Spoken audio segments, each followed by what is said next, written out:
Yeah, okay. Before I go any further, actually, I'm just going to give a plug to our series of podcasts.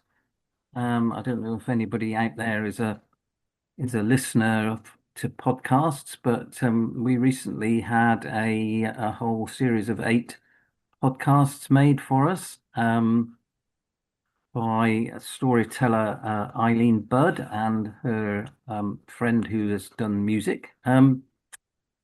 These are available, I think, on all the sort of standard podcast platforms like Spotify and things like that. Um, and our speaker tonight, Hamish, appears in at least one episode. I'm sure of that. Thank you very much for your help with it, Hamish. So if you're interested, it was going to be 6 half-hour episodes, and the ladies who were doing it got so carried away when they got into the subject that they ended up making 8 episodes, and one of them is nearly 2 hours long. So they were really, really enthusiastic about everything they discovered and were able to put into the podcasts. There are versions with video which you can find on YouTube, and the thing to search for is the name "At Home with the Picts," subtitle "A Crafted Legacy." So I do encourage you to go and have a listen or a look at those.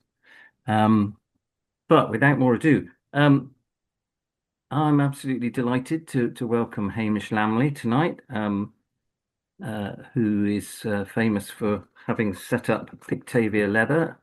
And Hamish is an expert in Pictish craft culture, a reconstruction specialist in hide tanning and leatherwork, a coracle boat builder, and also into Pictish tattooing. Hamish has over a decade of experience in traditional leatherworking, and through years of research and experimental archaeology, has worked hard to explore Pictish culture. He has consulted on and starred in various television shows to talk about the Picts and showcase Pictish culture, and is currently working on 2 Pictish film projects. Now, tonight he's going to be delving into the leatherwork of the early medieval period across Europe, discussing the gap between ancient and modern techniques and how we connect with it today through reenactment and archaeology. So thank you very much, Hamish. Um, if you have questions, please, could you post them in the chat function and we'll pick up on those at the end. And yes, please, everybody mute themselves, and I'm going to hand over to Hamish. Take it Excellent. away. Thank you. Well, hello everybody. It's been a while since I've been able to do a talk, so that's lovely. So yeah, we're going to get into really delve into leatherwork and how we view it, and some of the little things behind the scenes that you might not know about leather and leatherworking in this time period. So nice little introduction there. A little bit more about how I got started and sort of my journey in leather, just to start it off. Um, I've got a little slide here. It's been a bit of a journey through all kind of areas of leatherworking. I started out as a modern leatherworker, I would say, making sort of modern bushcraft things, and sort of went and lived in Norway and was teaching Viking age leatherwork to Vikings in Norway, and discovering that was kind of pulling me back to my own culture. And what I kept finding as a history enthusiast, that I kept going into museums and wondering why my leatherwork did not look like what was in the museums. There's the time period and the preservation which sets things apart, but really the techniques and the leathers, they just didn't look right, and it never really sat well with me. That I wanted to explore ancient cultures, and my favorite time period is the early medieval. So I really wanted to delve into that, and I didn't understand how or why. So it was a bit of a journey to really get into museums, get behind the scenes, get to analyze projects, and start to learn about leather, because as a leather worker you need to know your material. So that really led me into a kind of side career of tanning, and I think it's difficult to be a leather worker without understanding your material, and becoming a tanner really helped me do that. And I realized so much more links were lost between what we know now about leather and what was known in this time period. So that's kind of what I want to bridge the gap with tonight. So I kind of descended into museums and historical research. That led me to building boats. I built a 40-foot long leather catamaran and sailed it around the Norwegian fjords. So when I got back to Scotland and someone mentioned coracles, I thought that would be quite easy. So I've been building coracles for about 6 or 7 years now, which is, again, very, very different style of leather work I'll touch on. And of course, I make Jacobean sporrans from the 18th century, so not early medieval, but you'd be surprised how similar they are when you're looking at historic leather. An 18th century sporran almost wouldn't be out of place in 8th century Europe, which is quite wild to think of, really. And then I also work on film and TV, mostly as a historical consultant, making sure things look right on camera, which is very difficult working with big production companies and directors and things. So there's what looks right and what is right, and the gap in between is quite large. So that's kind of what I want to start getting into tonight, because our identity of leather is so different in the modern age. Often what we have as leather is it's leather, but it's produced in such a way that's kind of killed all the natural properties to it. And what we're doing is really reverse engineering and rediscovering what we can do with leather, and really all the things that leather has replaced, which is quite fascinating as well. So I'd like to start by looking at how early medieval period leather is represented today, because we do see a lot of it. So the biggest thing would be television. You know, we've all seen Vikings, even if it's a 5 minute little scene. You've seen a lot of leather, you've seen a lot of fur, probably seen a lot of eye makeup and things too. But we know that is television. We know that there's production companies that are trying to win awards, and by winning awards, they kind of try and be edgy and create something new for modern media. So I don't think anybody that watches historical dramas expects things to be historically accurate. They just can't. And working behind the scenes on TV and films, it's a very difficult role.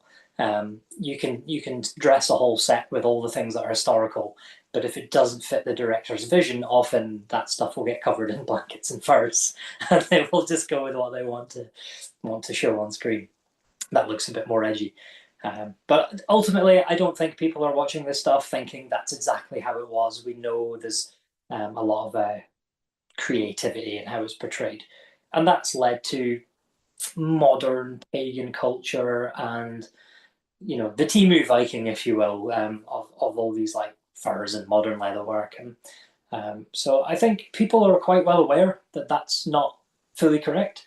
But what's sometimes more concerning is where we expect it to be more correct. And that's where we see it in reenactment. Reenactment of history, in particular early medieval, because I'm going to use the term Vikings. You know, Viking reenactment has become huge. Nordic culture is not what I'm focusing on in this talk. I'm just talking broad scope Europe. But generally in reenactment, there's reenactment societies that set down rules on what leather you can use and what color it should be and how it should be presented, and what items are presented. And these are all supposed to be based on the archaeology.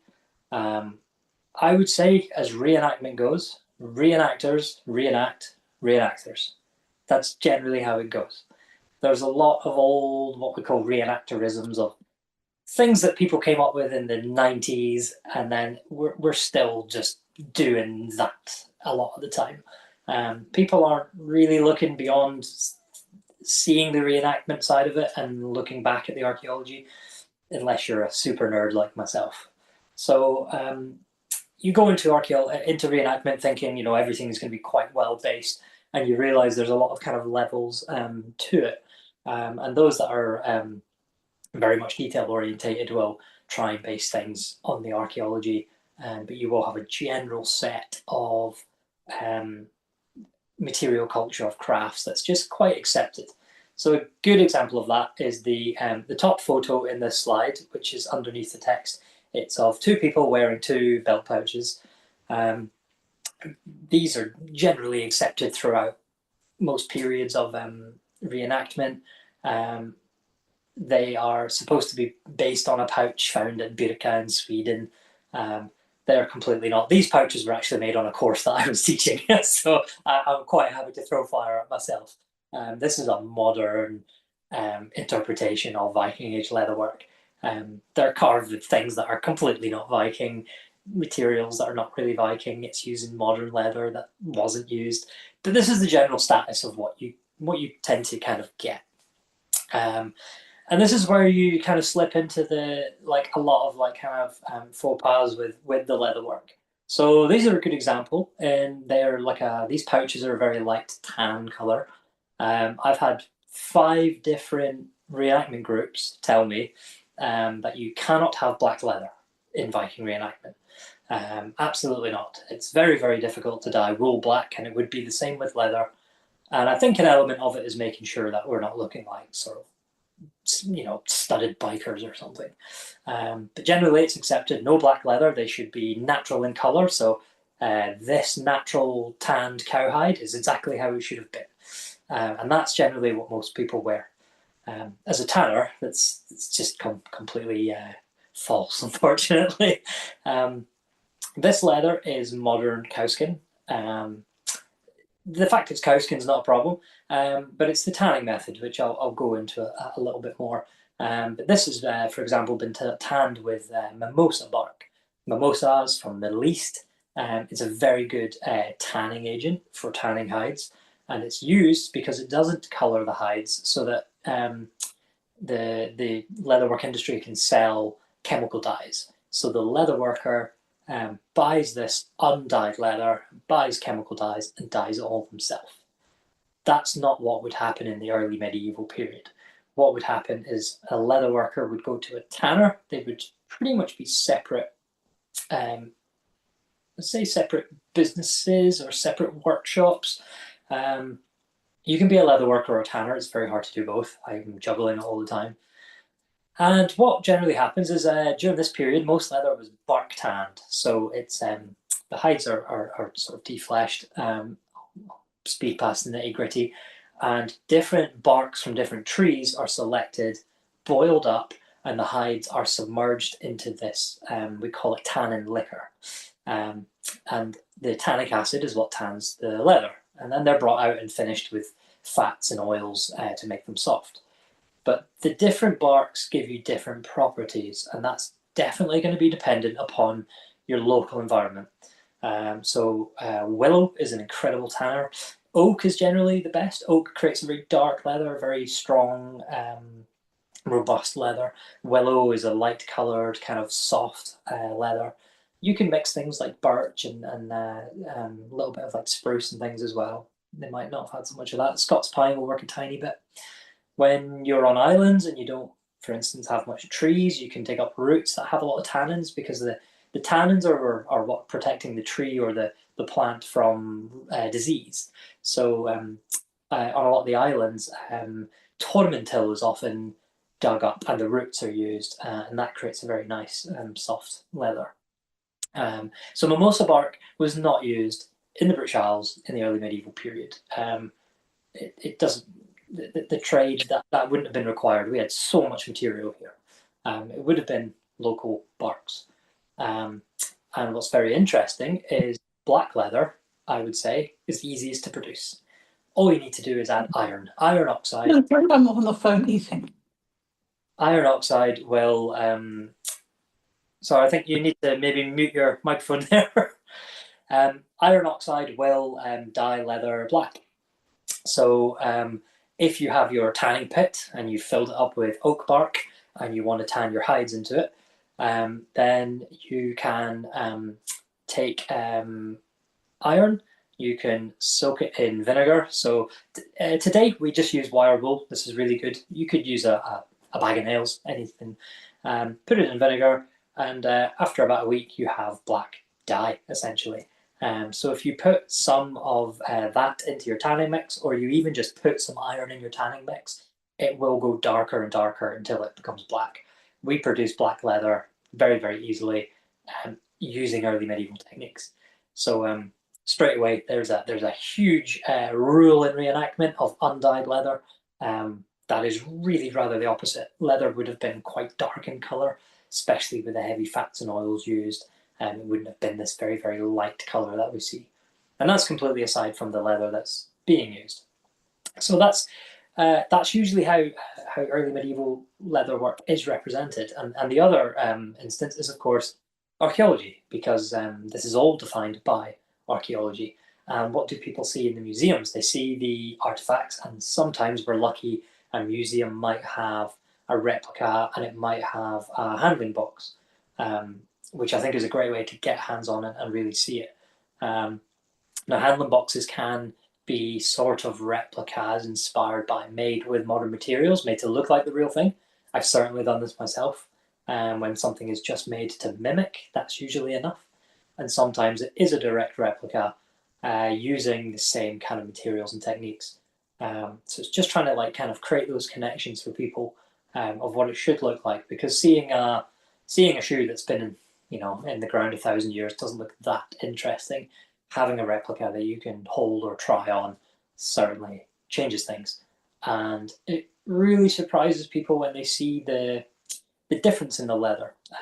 Modern reenactment tends to use modern cow skin because we have an industrialized industry that can process that.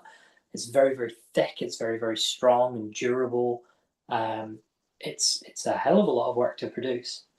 It's only really possible with machinery, and this is just not really the leather that was being used, which I'll go into. So we're seeing a lot of leather just misrepresented. We see it misrepresented in television.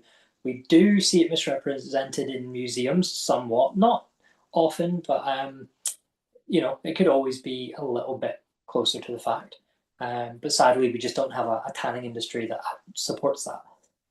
Leather workers, when asked to make replicas, will use the techniques that they know, and it's not that widespread in how to tan your own hides. So that's really what we're kind of looking at, is getting into the tanning side. So if we start to look at some real examples, which is really interesting.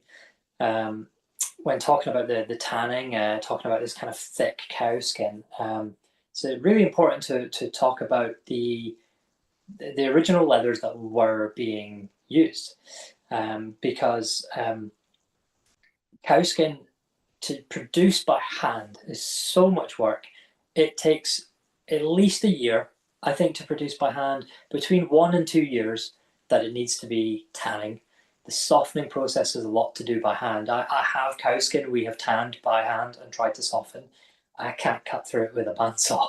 It is rock solid. And where most people think this is excellent for armor, why go to a year to 2 years worth of work to shape this very, very difficult material when you can produce the desired result faster with other materials that are more readily available? The industry side of it doesn't quite support that theory in my eyes. What was more being used at the time, we see a lot of goat skin, a lot of sheep skin, a lot of deer skin, and then calf skin was being used before it became, much more mature cows. Calf skin was used a lot. We have on Iona, there is examples of otter and seal skin, which is very interesting. That always sparks the debate of what the monks were possibly eating. They were certainly tanning otter and seal skin, which is a great find. We find in a lot of other cultures throughout Europe fish skin. Sadly, no instances that I know of found in Scotland or really in British Isles. Sadly, either it's not survived or maybe it wasn't predominantly being used. But as a great example of how obtainable hides are and how easy it is to tan them, you have cow skin, which you're looking at a year to 2 years to tan and produce and finish. When you're looking at deer skins, you're looking at 3 to 6 months. Roughly the same with kind of goat and sheep. Some of them you can do a little bit quicker, sort of between 1 and 3 months you can do sheep and goat skin, and fish skin 3 days, and you can tan fish skin. It's just in very small pieces, which is frustrating. So we have quite a spread of different animals that are being used, and that is really down to what is obtainable. We know certainly in Scotland and Ireland in the early medieval period, cattle is currency. Cattle are providing so much, and currently I'm talking pre-Christian anyway. Quite across the board, things change. I will talk a little bit how it changes with the introduction of Christianity and how the trade changes around leatherwork. But on the whole, cattle are currency, and to just have them producing for leather is quite wasteful, and it's a material that takes so much work. Whereas deer is incredibly easy to get hold of, as is goat and sheep, and they will service most things that you need to make. So goat and sheep leather, very, very thin, very, very supple, fast to tan, fast to work. We see a lot of instances of them. And deer skin, relatively fast to tan. However, it can be very, very thick and durable. It can be very, very strong, as well as being soft. It's an all-round great leather to use. I love tanning deer skin, and a red deer hide is huge. You can get a lot out of it. So in terms of maximizing your effort as a tanner for a leatherworking industry, deer skin is incredible, and the production of goat skin, which we see goat skin a lot more than sheep. It's a stronger leather, and just much better to produce. So that's mostly what we tend to see in this period. A lot of goat and deer, and sometimes calf skin. They were being tanned with different barks. It's very hard to tell now. It's very hard to get good analysis on them, especially once they've been in the ground and essentially tanned even more, especially if anything's kind of been in a peat bog. There is such a thing as bog tanning. We've all seen bog bodies, and they are leather. So as things are in the ground, they do react more with tannins. There's also instances of going back a little further, maybe into the Bronze Age. In the National Museum of Ireland, we have a lot of these large leather shields. Really, there's a debate whether they were ever tanned, because they could have just been rawhide, and as they've been in the ground, they have slowly tanned over the last several thousand years. So some experiments do need to be made, if they haven't fully been done, on really looking at tanned versus rawhide products. And it can be the same with coracles. Coracles are rawhide. They're never tanned. They don't need to be. Skin is waterproof as it is, and if you dry it out, it's stable. Think of a drum skin, really. So rawhide was being produced a lot, but I'm going to talk more about that in terms of vellum with the Christianity side of it. So with historical examples, what we're tend to seeing is goat and deer, and we're seeing thin leather, very, very soft, very, very delicate. Now that is really the huge difference between what we're seeing in modern reenactment and what's on film and TV, where we're seeing this thick, robust cow skin, often very heavily constructed. In this time period, that's not what we see. We don't see these big bulky belt pouches. We might see these tiny, tiny little purses for holding small pieces of silver, or we might see the odd bag, but we're not seeing much more than that. Lots of little purses. Knife sheaths are very, very fine, very, very delicate. Any pouches we see tend to be very, very small things, sort of hand size, palm size, very, very dainty. And what's really, really beautiful is we see so much detail packed in. And this is where in the early medieval period, we're looking at material. There was a good industry between tanner and leatherworker. There was a good cycle of crafts. And because of this, material was quite easy to come by. And labour seems to be kind of considered quite cheap. In the modern age, of course, our labour we value very, very highly. And it's very possible to get cheap leather to produce a lot of these things. So this is really setting apart these two types of leatherworking. The industries are very, very different. So you've got leather workers going to tanners, choosing what leather they want. They will be going and saying, I'm making a bag. I need a very, very tough, thick, robust leather. The tanner might say, well, I have some deer skins tanned with oak, so they'll be very dark, very thick, very robust.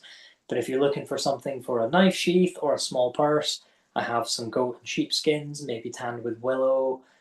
These are a lot softer, a lot lighter in colour. And we do see in historical examples different leathers used for different contrasts as well. The top left image here is of a beautiful purse.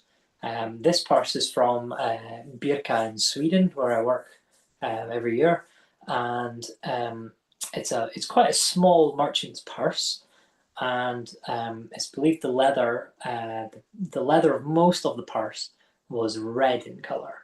So that red would potentially have come from partly from the tanning process, and then red dye can be added during the tanning process to deepen that further. And the braiding all through it, if you can kind of see in the picture, it's not completely clear, but there is braiding all through it. All of that leather that's braided through was gold foiled. How incredible is that, having red leather with gold foil braided all the way through it? So I make a replica of this. I do my absolute best job. I've increased the size by 10% to fit credit cards, because that's very handy. And I make it to the best of my ability, and it takes me 3 12-hour days to produce one of those. So when in a modern context, you're trying to put in 3 days of labor plus materials, it's extortionate. But in the early medieval period, this is what we're seeing is the standard of leatherwork. That's what I love to see. The standard is so fine of craftsmen trying to compete and trying to really understand and refine their material. They're going to such great lengths with their tanners to produce thinner and thinner and thinner hides that they can braid and they can shape. And then they're trying to create other hides that they're beefing up, and they're trying to make thicker in the tanning process and with the fat, so they can get more robust things. So that's what I really love seeing, is the differences in leatherwork. The top right picture is of a flask. There's sort of 3 pictures of it there.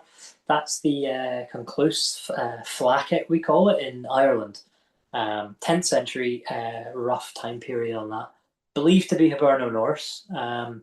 It is quite large. I make a product inspired by this, and I've scaled it down to 1/3 of the size just for a drinking flask for myself.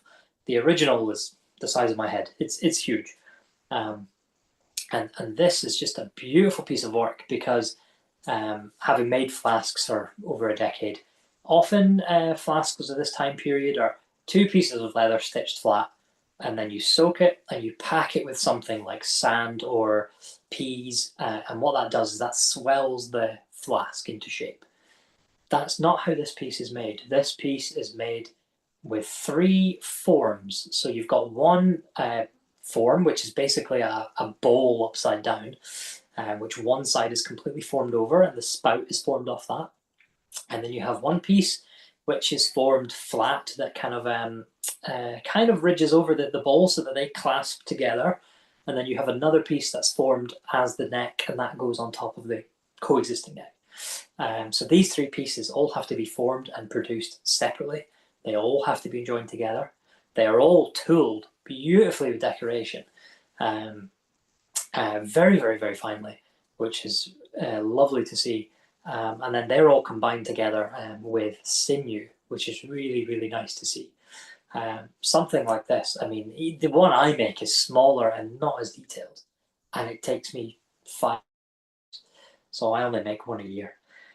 This one is so beautiful. I think we definitely need to work closer towards understanding this, and some analysis done on the inside to see what they were lining it with. But what's really beautiful about this for me is looking at why is it flat on one side. It's really rather large, and I believe it's to hang on a horse. But the flat side, it just wants to sit so snugly on the body. I made mine just for myself, so it sits quite well. But certainly on a horse, this would be fantastic for carrying liquids. And in modern reenactment, everybody wants to carry sort of mead or something maybe a bit stronger in theirs. But all the instances I find of leather flasks, reading through the Vitae of St. Columba, all mentions of leather flasks only have them containing milk. So perhaps reenactors need to be walking around with a little bit more milk in their flask and maybe slowing down on the mead a little bit. I don't know. But it's just a beautiful piece to see. As well, we have the knife sheaths there, really beautiful decorated work. We see quite similar styles throughout England, a lot of finds at Coppergate in York, a lot of beautiful finds in Dublin, and these could almost be made by the same craftsman, which is what's really beautiful. And sometimes you'll find a very, very, very well decorated scabbard or sheath, and it will also be found with one that's just a pile of rubbish. And I think what's lovely is seeing someone who's probably paid a lot of money for the decorated one, and then maybe they've just knocked one up themselves a bit cheaper. So it's nice to see the difference in kind of skill levels during that time period as well. And then in the bottom right slide here, it's quite difficult to see what's going on there, but that is a typical early medieval belt. They were not really made as we think of them. They didn't, not that they didn't have this thick cowskin, but they just weren't producing it to the same level. So belts were what we tend to find, not one thick piece of leather with a buckle on one end. It tends to be thinner leather, typically goat skin, that's a quite wide band that's folded twice, stitched together into something that's very, very durable, with a buckle and often a strap end added as well to help kind of weigh it down and show a bit of ostentation. So even belts are completely different to how we think of them in a modern context. Nobody really produces belts in this way anymore, except reenactors. It's one thing I'm very impressed when I see it done right. Lots of people are wearing belts like this now. And they kind of sit differently, they do hang differently, and it's really nice to see. Something that's just a little bit different. And I think that's one thing that this talks about, is actually going back into it and looking at it with a medieval mindset, not a modern mindset when we're looking at these crafts. Leather flasks are a great example of that. I make them to my best ability. I will say mine are very, very good. And when asked, well, do they leak? I usually say at some point they will. It's a natural product, sealed with beeswax. It will leak. Tends to not really leak around the stitches. In 10 years, I've kind of had one or two maybe give a little leak. But getting the top, the stopper really, really sealed is quite difficult. What we tend to do is gum it up with beeswax, and the stopper gets hammered in, and that works quite well. But over time, the beeswax degrades a little.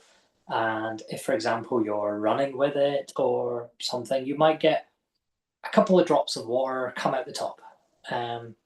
When you're wearing wool, natural clothes, 3 beads of water that rub into your clothing and dry instantly, it is not a problem. You're working with a natural product that is not infallible. Coming from a mindset where we have things like plastic and metal containers that are completely sealable, it just doesn't seem right. But really, when you use these products long term, you realize that that's just how they function. And what's more important is knowing how to maintain them. So when I'm able to say to people, a little bit of beeswax on your finger, run it around the rim, put the stopper back in, that'll stop any leaks. It just requires a little bit of maintenance. And these are things people would have known. They would have known to maintain their leatherwork. And there's other examples of that. So we have another slide here of some more examples. So the top 2 left pictures, these shoes are from Dublin. What we can see is, very on the left hand one, very, very fine stitching work, beautiful shape to it, and there's kind of one just peeking in the background there that's got some decoration and really beautiful styles of shoes. I will say, completely over-engineered.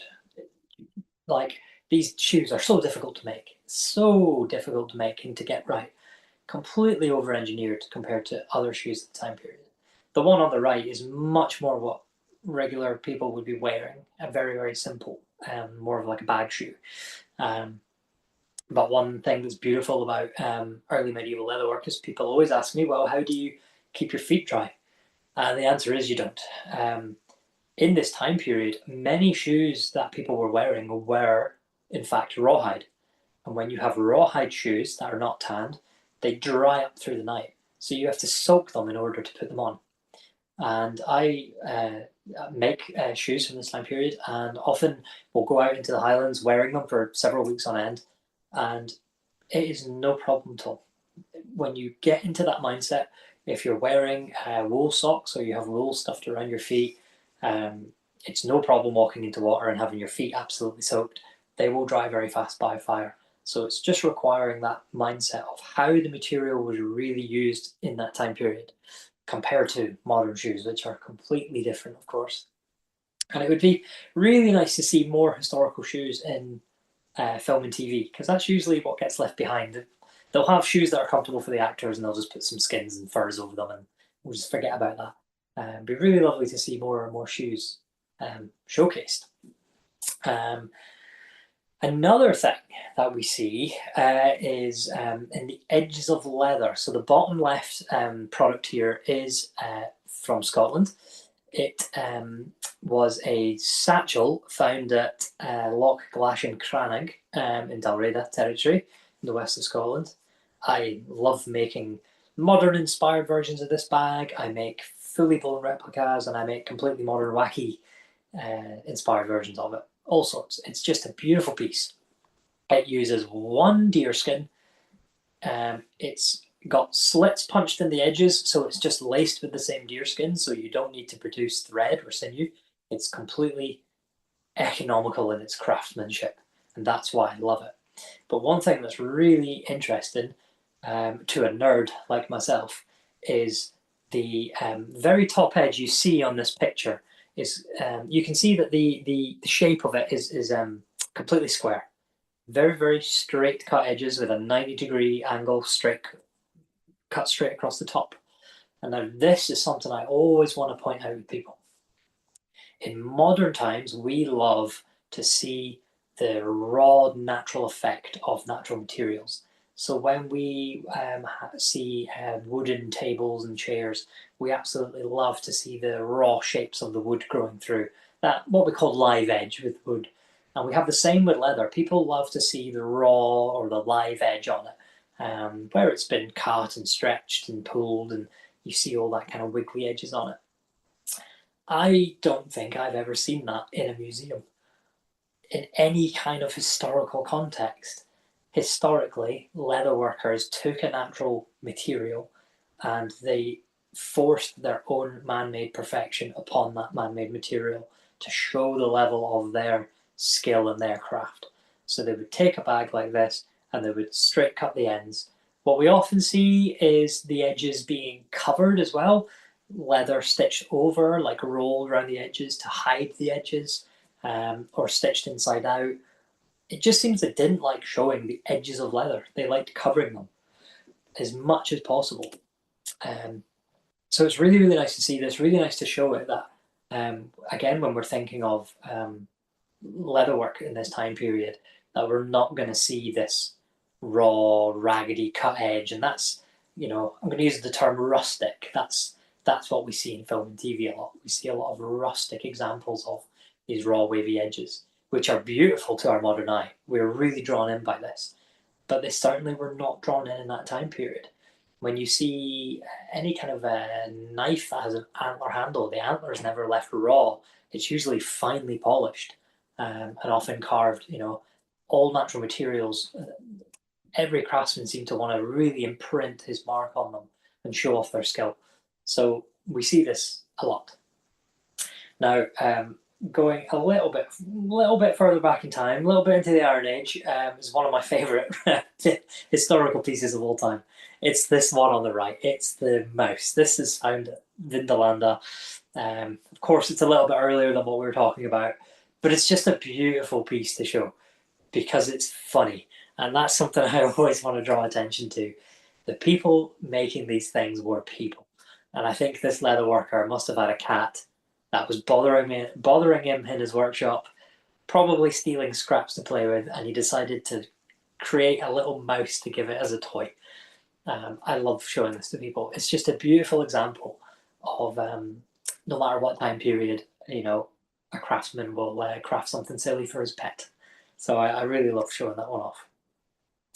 So all in all, we have this look of modern reenactment, sort of leatherwork, film and TV, and then what we're really looking at here is softer, thinner, more delicate leathers that are being cut and constructed in such a way to make incredibly beautiful, fashionable, and practical items. And the level of skill involved in doing that is quite phenomenal. And the level of understanding you need to have in your material is phenomenal. I think that's one thing that's so worth pointing out. It's very, very easy to see in silverwork when you look at some of the brooches from this time period and you can't work out how they did it. Well, as leather workers, we also have this. It's just not very obvious to people.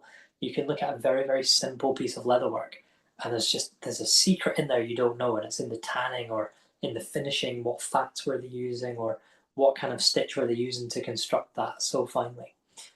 So where it's easier to see in other crafts, it's maybe a little less hard to identify in leatherwork. And that's something I always like drawing attention to, because leatherwork sadly doesn't survive as well as silver and antler and all sorts of other crafts. So it's nice with the examples we do have, we can extrapolate quite a lot, and that's something that I really love pointing out. So who was making these leather things? We have sort of sources from the Irish texts talking about silver workers and how they are possibly traveling craftsmen, and that there's quite a blend between, for example, Pictish and Irish work. There's a fantastic booklet that Crome House sells that's just phenomenal, with all kind of craft knowledge and the economy behind it. Incredible little book to purchase, which you can put the title out afterwards. But it's really that it focuses on the ranking hierarchies of craftsmen and how that would work. That quite possibly also pertain to leather workers, which I find quite interesting, because it seems craftsmen were quite ranked. Leather workers probably would be quite low on the list. My partner's a goldsmith, so way more important than I am. As a leather worker, not so much. These are pre-Christian, certainly going to be small communities working together, so village workshops. What's I think more important to really point out is that these were communities of craftsmen. There's a cycle of crafts that is required to happen between different material craftsmen. So a leather worker needs a tanner, and vice versa. A leather worker would also need a blacksmith to produce a lot of the tools required. He would also need a beekeeper, or to keep bees in order to produce wax. Finishing the leather, you do tend to need livestock or trading abilities, because you need the tallow fat from animals to soften leather, and the oils that are produced from animals. So you need to be quite involved with the animals yourself, certainly to have that deeper understanding that is prevalent in the level of craft that we see. So that's very, very interesting.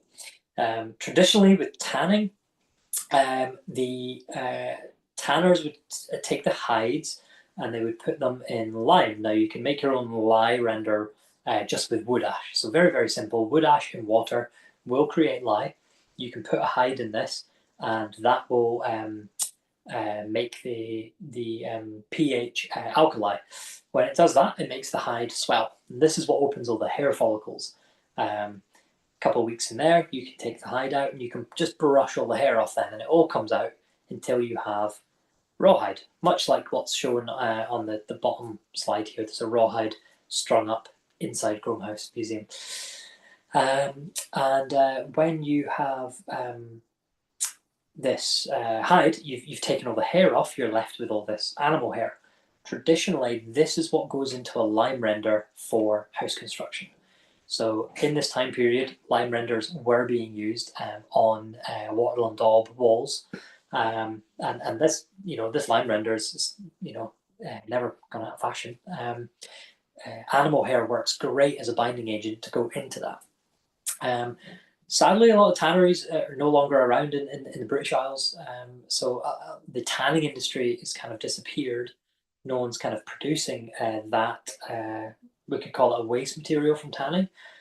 So then the modern building trade started importing human hair from China to go into their lime render, and then when that wasn't possible, they now just put fiberglass in. So in modern times we've lost that beautiful connection in the cycle. And it's as well as tanners would go to a wood yard to get the barks from people who are, processing wood all day that don't need the bark. They would strip all the bark off. That would be bagged up. That would go to the tanner. Tanner's hair would go to the builders. So all these crafts, they link together intrinsically. And that's something we're often missing in the modern era. So when I think back to leather workers of this time period, I don't just think of the leather worker. I think of the entire community he was connected to. That I find really interesting because you've even got the shepherds who are looking after the livestock, and you've possibly got hunters who are going out hunting deer for the meat and the tanning as well. So you've got a lot of different avenues within just leatherworking to be connected to it. And you're going to see this process at some point. As well as this, you've got workshops producing larger items. So if we think of a very fine, high status sword, that's going to be produced by a workshop of blacksmiths. You might have 2 or 3 are making the blade, 1 or 2 is making the handle. You're going to have a team of leatherworkers making the scabbard, making the wooden core. This is then wrapped in linen. This is then wrapped in leather. This leather's maybe tooled or maybe just decorated in some other ways. You've got all the strapping to go on. And when it comes to anything like straps and belts and buckles, you need the leatherworker to work with the person who's making the buckles, or they just don't work. The sizings are all off and it just doesn't make sense. So you need craftsmen to be very, very interested in each other's work to produce items that have multiple materials within, like a sword that has a lot of different materials. So you've definitely got a lot of people working together in a very short space of time to produce this stuff as well. So that's something that I've always found quite fascinating.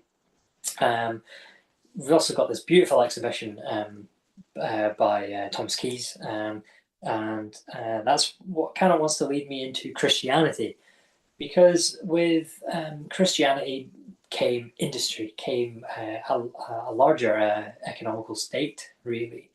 You suddenly have training and ideas and techniques that come from all over Europe that are coming to different cultures. Specifically, in this case, I'm going to say Scotland. Of course, what's going to come to mind is Port Mahomet up north. And what these are doing is industrializing tanning and leatherworking to a degree, but also the side industry of vellum producing. So that's where you suddenly see a lot of cows being raised for the calfskin. Calfskin production going into vellum, so being stripped down into rawhide, much like seen in that frame, scraped very, very, very thin until you're left with this this parchment, essentially, for making manuscripts, which is obviously such a huge industry in this time to produce manuscripts. So a lot of these craftsmen are either within the church already or potentially being co-opted by the church. So it's really beautiful to think that these monasteries were just craft dens, really. I think that would have been fascinating, especially when I was looking into the excavation reports of Iona, reading that there is traces of otter and seal leather. That's just mind-blowing because you don't usually come across these things, not in this time period. So I just love to think of monks and craftsmen all working in this huge common goal on producing all these materials and being very, very close to each other with each step of the process with this large goal in mind. So it's great to think of just everybody coming together on this shared vision. And who knows if hierarchy, kind of rank as a craftsman, comes into that. But you know, as craftsmen, we all have our pride, and we all want to put everything we have into our material and show it off. Whether that's making money at a market, or you know, for the grace of your faith, or wherever it may be. So it's lovely to think that not much really changes between pre-Christian and Christian, other than larger industry and maybe more ideas and trading from the rest of Europe. So we're seeing just really beautiful crafts and leatherworking all the way through. And it's fantastic to think of just tanning in general being really alive at this time period. So what leather uses can we really revive? What gaps are we seeing? Because when I started going into historical leatherworking, I was more seeing everything that has replaced leather, plastic being one of the biggest of them. The earliest boats were rawhide. Making a coracle is quite a fast process. We can make very, very beautiful ones over several days, or you can make a coracle start to finish in one day and paddle away in it, if you so choose. It won't be the best, but it will function. That economy of craft is what really draws me into leatherwork. That it can be an everyday man's craft. Coracle making is not particularly difficult. Weaving some willow, having a cow skin, tying it over, it works. Now we have plastic boats. We have plastic canoes and fiberglass boats, and all the damage they do. Same with flasks. I adore making flasks. I love having a natural material. I love the smell of the beeswax. It's just lovely. And then yeah, just replacing that with a soulless, lifeless plastic bottle just doesn't quite do the same. So it's looking back through the ages, looking back at what leatherwork was and what it's become now. They're very, very different entities. And I always want to bridge the gap, and I always want to try and unlock more of those secrets. There's a lot we can really relearn by going back into tanning processes. A lot of indigenous cultures around the world are still doing these practices, and it's only when we do more of it here with the ingredients that we have here that we really see the differences in the time of the year, the sort of hunting, the sort of way we're rearing animals. Because the leather that we produce today is a waste material. The meat trade's not going anywhere, sadly. Don't agree with it, but a lot of hides are from that and often wasted. We incinerate most of the hides that are produced in the UK, and then we import leather because there's no tanning industry. So by getting back into tanning, we can hopefully retip the balance on a very small scale. And going into museums, we can look at artifacts and start to pinpoint, you know, what kind of leathers that was, how they were produced, and why they were produced that way. That's something I really love. Making shoes and wearing them, where they were discovered, and trying to learn the context of who was making these shoes, why were they making them, where were they wearing them. So I think getting into tanning is very, very fulfilling for anybody to produce their own material. It really helps these materials live on rather than be wasted. And then producing something historical, you intrinsically get that connection to the craftsman, which is really lovely. You know, when you're working on a replica or you're inspired by something in a museum, you will often come across mistakes in the original. You will find things that the original craftsman has messed up, and you get that decision: do I follow the mistake or do I correct it? Whichever way you feel in that. Is it naive, or is it arrogance coming into play, or is it just you want to play with something? Because at the end of the day, I'm a copycat. I'm just copying things that are thousands of years old and being inspired by them, and hoping by remaking that it's inspiring other people. And I just always hope that it's inspiring people to go back into museums, back into look at those things and figure out how they are made. Because modern leatherwork because it's just so different. I mean, I can talk about it forever, really. For example, the detailing, the carving on modern leatherwork is in modern times done by cutting the leather and then hammering it in big heavy stamps. You don't see cuts in leatherwork like that until at least the 13th, 14th century. And even when you do, they're just little decorative cuts. They're not stamped or compressed to create any kind of relief. They're just decorative.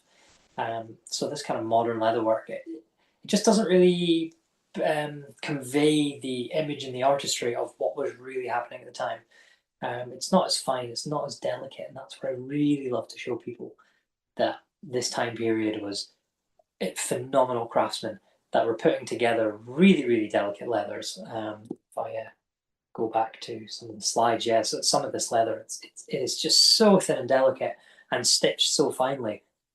You know, most people today wouldn't put that amount of time into it. Not when we're counting our hours and our minimum wage. You know, it's just the industry is very different, the economy is very different. So I can't help but be fascinated when I look back at this stuff and realize how highly skilled these cultures were. Scotland's included in that, but anywhere in Europe that I'm really focusing on has these beautiful examples. And if we can really get this to the forefront of people's minds, and we can push this more into film and TV so people do see it kind of getting done right, and we have more replicas and handling boxes in museums that people can really touch and feel and smell and get to know leather a bit more, I think is really fascinating. So hopefully we will see a little bit more of that sort of produced, and hopefully you've gained a little bit more understanding of sort of what we're really looking for when we're looking at leatherwork in this time period. Really just hoping to like help you get your eye in. So when you're in the museums, you can look at stuff and you can start to think about, why is the leather that thickness? Why is the stitching that fine? And why is there different leathers done in different ways? Because when you're looking at scraps, it's quite difficult to see. But when you look at kind of half finished pieces, you can start to see some real true artistry that shines when you see a silver brooch, not so much when you're looking at a manky old shoe. So I'm hoping, if anything, you're all looking at manky old shoes in a slightly different light, and just getting your eye in, and just starting to get a little bit more confident about what you're seeing, and what's really being portrayed. And ultimately, just massive respect for the craftsmen of that time period. So thank you very much, and I think I'll put you on to Alistair there, and if there's any questions, that would be fantastic. I'll do my best to answer some. Well, that's absolutely great, Hamish. Thank you so much. So many fascinating insights that you've touched on there. Really, really interesting. Yeah. So I've noticed looking at your products, I've noticed for a long time that a lot of them look like much softer and thinner leather than we're kind of used to these days. Um, you've used the word delicate quite often, and I'm thinking you probably mean uh, the decoration and just the feel of it rather than its durability. But would you like Yeah. to comment on that? Yes, delicate in terms of like maybe dainty could be the word. Uh-huh. Yeah, Yeah. definitely is not weak leather. Right. Yeah, like as an example, goat skin, although very thin, is incredibly Mm. stronger, and tends to be, for the same thickness, stronger than cow skin. But Right. this is where we're seeing where leather is so thin that it does become weak. That's where we're seeing people binding it and rolling it and stitching it, like building in so much redundancy. And things were, I will still use the word delicate. Things were delicate. Knife sheaths are a very good example. Um, we tend to treat knife sheaths quite differently now. We use very, very thick, robust leather, and people are Mm. careless. They'll just ram the knife straight in there. If you did that with an early medieval sheath, you cut straight through it. And I've heard the theory, well, maybe the knives weren't as sharp back then, which we all know is ridiculous. Um, they were just careful. They were just careful because they knew the leather was thin and delicate. And we see there's a beautiful example in I think it's Norway, of a sheath that has a triangle cut out of it. And it's because someone's rammed the knife through and made a little slit. And gone, oh no. So what they've done is they've just cut another two lines and cut out a decorative triangle to make it into a feature. But you can tell it's exactly where the knife has gone through because I've done that myself. Right. Well, I did wonder about the knife sheaths, I must admit. Yeah. No, absolutely fascinating. I mean, I suppose I expected that aside from the vellum parchment, that they would have been using cows' skins a lot more. Um, so that really has been fascinating. I red deer skin is an interesting thing. I help out with open days at Castle Loud near Strathpeffer, and in the Victorian extension, all the doors are covered in red deer skin, and it's noticeably quite thin relative to cows leather from cow skin. Yeah, Well, fascinating. thin in comparison, but when we Mm. work cowskin, we tend to thin it down to 5 millimeters thick at its thickest. Ah, In the modern industry, we tend to work between 1 and 5 millimeters thickness. I can tan deer skin to 5 right. thickness. It can be as thick as that thin down cow skin and very strong. It's all about in the tanning process. You can tan things thin, but you can also tan them thick. There's a lot Right. of chemistry involved you can play with, and they had this knowledge. They knew what they were doing. Fascinating. Great stuff. Now let me have a look and see in chat what have we got here to put to you. So Richard Cherry asks, with regard to the properties of different animal skins, does the skin of aquatic mammals behave similarly to that of fishes or that of land-based mammals? And if the latter, which ones does it resemble? Interesting. So I can only talk from my own experience. I've tanned a fair few things. I've tanned otter skin, and if you take the hair off otter, or even leave it on, it's much the same as like a very soft deer or goat skin, or you would not think it being aquatic.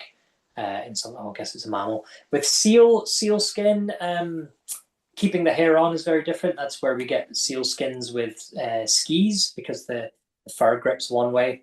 So they're used for on skis, so you can walk up snow and then they'll slide down. Yes, yes. When you remove the hair, um, yeah, really, leather is leather. When you get down to it, when you remove the hair on seal skin, it's just a beautiful leather. You could mistake it as deer skin quite easily. The difference is really fish because you get the diamond pattern in the fish skin. Now I've heard it said the fact that it's the fish skin is the third strongest leather in the world. I don't know where that came from, and I don't know what the first two are. But I can say fish leather is incredibly strong because of that diamond structure in it. For the thickness that it is and the sort of tensile strength to it, it's very very durable. But you're very aware it's sort of fish skin. But any of the other ones I've worked with, like seal and such, could be mistaken as deer, and once you've taken the hair off it, so it's just a very very good material. Fascinating. I meant to ask actually earlier, with fish, I mean, what species of fish would you use? I'm mostly using salmon skin from the rivers. Right. Salmon, yeah, it's a reasonable size. It Mm. comes out really beautiful. It's got that iridescence on it, which is nice. We know historically, I don't know if it goes back as far as early medieval, but certainly in later medieval, using things like dog skin for sword grips. And we've also heard it seen as a sort of a sandpaper. Works very well as that. Amazing. I would never have guessed that fish skin could be used. Okay, so another question from someone else other than me. Diane Milan asks, was leather used to make chair seats or stools? So I don't have much examples from the early medieval period, but I would tend to say yes. I am working on a stool right now, which is from the Bronze Age. I can't remember where it's from, but that is a wooden stool with a leather seat in it, and that will actually be otter skin. So yeah, I think leather as a material fills most bases, and I can't see why leather would not be used. For a kind of chair or furniture. Right. No, no, absolutely makes sense, doesn't it? Yeah, yeah. A Liz with no surname, I'm sure her surname isn't iPad too, um, says a very interesting talk. Many thanks. Dare I ask you to say something about the designs on your neck? Are, are they historically inspired? Are they temporary or permanent? My tattoos are permanent. I am an artist, and I explore Pictish culture through tattooing. I'm talking about that quite a lot. Rawhide seems ideal for rowers. There are several in the audience, but how much would they cost? What was that? Sorry, I missed that. Oh, Richard, Nick, can I mute you? Oh, Um, my apologies. I will well, Thank you. we'll get to that one in a second. I'll just finish this last question. The designs on my neck are what we call insular Celtic spirals. It's what you often see in Pictish artwork. And funnily enough, it is a very good question because this piece is inspired by a carved wooden box from Orkney, which is believed to be a Pictish leatherworker's toolbox.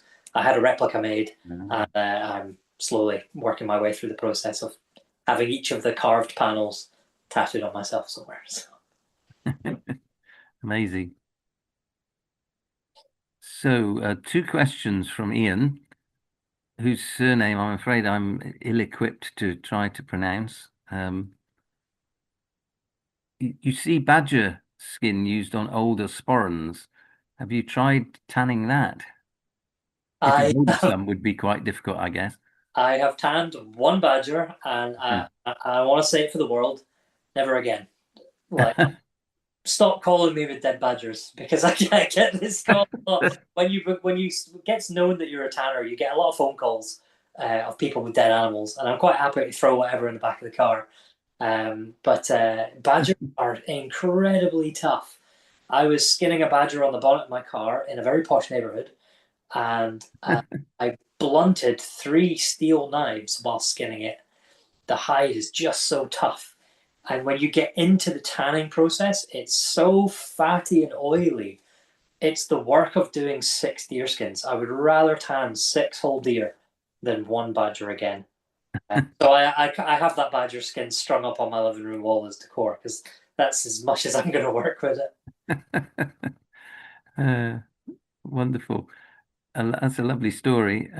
Did anybody see you doing this They did. skinning Someone process? bring a takeaway, and just whilst I was, indelicately skinning the face, and I thought it'd be more delicate to drag it onto the floor, hunched out of the way, and then realize I'm just now hunched over a dead skinless body. It did not look better at all. Oh dear, fascinating. And second question, the monks used satchels to carry books around, gospel books and others, no doubt, from place to place, and one or two have been found in Irish bogs. Do you know which material they use for their book satchels? So the satchel I mentioned earlier, I had it in a slide with sort of just the edges on it from Loch. Hmm. That's thought to be potentially a Bible bag, and that was deerskin. The ones in Hmm. Ireland, visited the National Museum quite a few times. It's really hard to tell when it's been in the ground that long. Um, Hmm. it could be deerskin. It could be calf skin. It's probably one of the two because the amount of tooling that's on them. Um, Not likely to be sheepskin. You can generally tell sheepskin because what we call it delaminates very easily. The top grain and the flesh just split into 2 layers. Quite a lot when you're in the museums, and you're looking at leatherwork. You can see it in like sometimes in deer leather as well in shoes. It looks like they've stitched 2 layers together because you can see it kind of splitting apart. It's actually one layer that's delaminated, and sheep does that so much, and it's not got enough body in it, what we call when we tan it, to like take the incisions, the compression, because tooled leather is like wetting it and compressing it. You kind of need calf skin, or I've proven it can be done with deer skin. Calf skin works the best, I will say. So with a lot of stuff that's tooled, it's more likely to be calf skin, but it can also be deer skin. But it's about as accurate as I can be without going into the lab and doing real chemical analysis. Right, lovely, thank you. Um, Richard again says rawhide seems ideal for rowers, and there are several in the audience, but how much would they cost? Rawhides. So if it's a deer skin and you're having made as rawhide, you're typically looking between £100 and £200, depending on the quality and size of the rawhide. I go to well, I used to get cow skins from an abattoir, lime them ourselves, which is horrible because when you forget you've been kneeling in lime all day, you melt the skin off your legs. Speaking from experience. It's quite horrible. I've managed to get some from a tannery, and they've cost about the same for making the coracles. Right. Fantastic material to work with, incredibly durable, incredibly strong, if maintained properly. Yeah, that must be key. So thanks from Leanne for your fascinating talk. Can you comment on your toolkit? Do you make your tools to suit the effects and designs you're trying to achieve, or experiment with those represented in archaeological assemblages, e.g. cobble tools? Great question. So I have, as I said, I started as a modern leather worker, and I've worked my way back, and then going into museums and looking at tools. Now, leather tools don't survive very often. What we often will find is like a leather awl, which awls have never really changed. And in the box in Orkney, we found all the handles, but all the iron is rusted out of it. So we don't fully know. Some tools I make, so I can make antler awls and little like divider tools for scoring stuff. One of the main tools I've used was in replicating the Dundurn shoe, which is in Perth Museum now, the new museum, and that has a beautiful stamped decoration. So to mimic that decoration, I had to carve a stamp out of antler to try and get it to match. So often that's what we're doing. Antler is more than strong enough to stamp and pierce leather. So a lot of tools we find for leatherworking are antler. And then we have tools like the head knife, which is a sort of moon-shaped knife. And there was a similar tool found at Port Mahomet. A lot of people will have seen. It's a very, very small tool. Now that's more of a hide scraper. That's for thinning out hides when you have them stretched in a frame. But it's also very similar to a head knife, and I think more often it would have been used as both. Much like the Inuit people in Greenland have the ulu, which is a very similar but slightly different knife. They use that for scraping hides and for cutting leather like a head knife. So it stands to reason it can be used as both. We even have Bronze Age bronze cursors to it as well. So there's a lot of tools you can see sort of throughout time periods, and they always come back to cutting leather because they are the most ergonomical for doing the job. But in terms of very specific tools, the odd stamped decoration we can kind of replicate. That's really about it. And then it's just kind of an awl and a knife, your kind of basic ones, and small chisels for punching holes. So it's quite rudimentary, but you can do amazing things. Everything that I've shown you in this is pretty much done with that. Just working sharp antler points into leather will make all that decoration. All right. So Richard's back on the rawhide question. So your £200, he says per pair. I'm not sure what he means by pair. I guess per complete skin or per foot. Yeah, we tend to not work per foot. It tends to be per skin. So I'm a tanner, but I don't sell. I don't produce my leather to sell. I only use it in my own work. But I have a friend who's a tanner, so I kind of have rough prices from him, and it really depends if it's if it's going to be a small rawhide, you might be on the cheaper end. If you want a really big red deer skin rawhide that's quite thick, then you're talking the higher end of the spectrum. So when buying leather, this is the fun thing. You can go to a modern tannery and buy per square foot, but really when you go to a proper tanner, they will just show you the range of skins that are all different sizes and thicknesses. And you really want to be quite creative in what you're ordering. And if you want something big, thick, what kind of versatility you want in it, and the price will kind of reflect that, because it's literally how much elbow grease has gone into that skin. When you're tanning a deer skin, you can have one that comes out of the tan, and when you add the fats, we call it sort of finishing or softening. You have some hides that'll take you an hour, some hides that'll take you 12 hours. Right. So it really depends on the hide and on what you're looking for, and you just need to intimately speak to a tanner and work through that process. Hmm. And can you tell in advance how long it will take, or is it kind of yeah, just suck it and see process? It tends to be the suck it and see with myself. It's and sometimes you can kind of get a little bit of a notion, but I mean, Hmm. sometimes you can tan 10 hides in the same manner, the same time of year, and they just come out differently. Amazing. Well, that's the thing with natural materials, of course, isn't it? So, Richard says, thanks for a fascinating talk. It took me back 60 years to Fez when a fellow student and I visited Morocco. The tanners trod on the hides in sunken tubs of liquid, and now I begin to understand what they were doing. So that's an interesting point because usually the first question I get asked, especially when I'm doing demos at a show, is, "Oh, you're not using urine and feces, are you?" Um, and absolutely not. As I've explained, it's just bark, boiling up bark. Hmm. I love to explain to people it's a strong cup of tea because I've tanned skins with tea bags. You buy 400 tea bags in, you've got enough tannins to tan a hide. It's great for skin. And it's one theory about why milk was added to tea, because if you drink so much black tea, you will tan your stomach lining and stop yourself absorbing nutrients. So milky tea is healthier. Have it from me. But we don't use urine and feces, but it was used at some point, and it's still used in places like Morocco.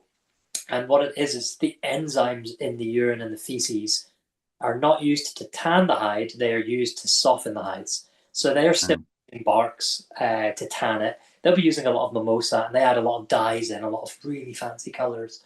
And then they'll have the urine and feces for the enzymes that help break the fibers and the glues down. Because what happens in a lot of hide tanning processes is you're really working with the glue, and you're trying to separate the glue out. Certain enzymes do that better that you Right. happen to get in urine and feces, but not for me. I like bark, and then I use tallow fat to soften my hides, so they're clean and fresh smelling. Hmm. Well, I hope the Moroccan tanners were tramping about in the bark type Yeah. liquid rather than the urine and feces. Oh dear, the mind boggles. And Richard says when he was talking about pears, he was referring to shoes. Um, Great stuff. Well, I think we seem to have run out of questions. Um, and it is nearly 9 o'clock. So Ask you another one, Alistair, if I might intrude. sorry, Richard. Yeah, this business of tea bags. Tea bags, yeah. Yeah, the Black Owl Men's Shed and other men's sheds uh, tend to get huge quantities of tea bags donated. So, i- is this possibly a project for us? Absolutely. I would say what would be really good to look at getting someone like myself or someone else closer to come in and teach you guys how to tan fish skins. Obtaining fish skins very easy. Tanning them's pretty quick. Put those tea bags to use. Years ago, I had the sad story of I'd mentioned to someone that I was using tea bags to tan. So for several months, about 6 months, they saved up all their tea bags after they'd used them. Uh, they put them aside. Then they'd opened all the tea bags and they poured all the leftovers into a big tub, and they brought it round and they went, "Oh, we've brought you all the tea bags you can tan the hides with." And I said, "That's great, except you've drank the tannins that I need." If you mentioned it months ago, I would have told you not to bother. Oh dear, very good. Well, Well, we'll talk separately about that. I'll mute myself now. okay, thanks, Richard. Yes. Well, on that note, I think I'll draw things to a close. Thank you once again, Hamish. It's been an absolutely fascinating evening.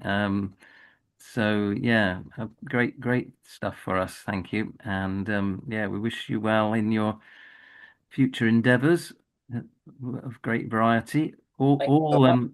All to be observed on your very good website as well, so we can all follow your progress in the future. And hopefully buy stuff as well.